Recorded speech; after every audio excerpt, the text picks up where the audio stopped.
Hey, it's Spencer from Storm, and today we're going to be talking about should you eat the same amount of calories on training days and non-training days. So here we're talking about what we call a non-linear diet. So a linear diet is when you eat the same amount of calories regardless of how much exercise you're doing. A non-linear diet aims to match the amount of exercise you're doing with the amount of calories you're going to take in each day.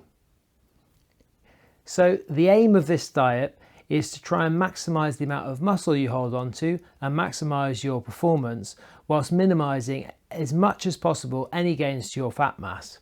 So typically what we need to do before this as a prerequisite is to establish the amount of calories you need per day to maintain your body mass, to maintain your muscle mass, and to minimize you gaining any additional fat mass. And then from there on, we can then look to make additional gains by dropping your calories on days where you don't need as much to exercise.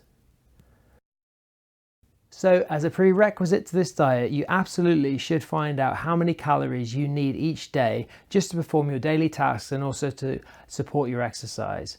Once you find that, you may well find that you're going to be able to get great results for a long period of time just by following a set of calories and a set of general macros where we're going to look to maintain the right amount of protein, the right amount of carbs and fats each day. You don't necessarily need to start playing around with how many calories you have on training and non-training days until you hit a plateau. So who should and who should not follow a non-linear diet? Okay, so the key thing to understand here is that not everybody works the same.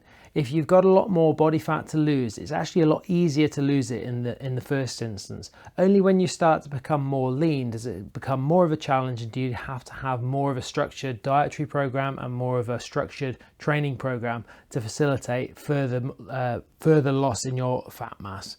So bear in mind that one of our clients has just lost 45 kilos over the course of a year simply by following general guidelines on a healthy diet and also managing his portion sizing.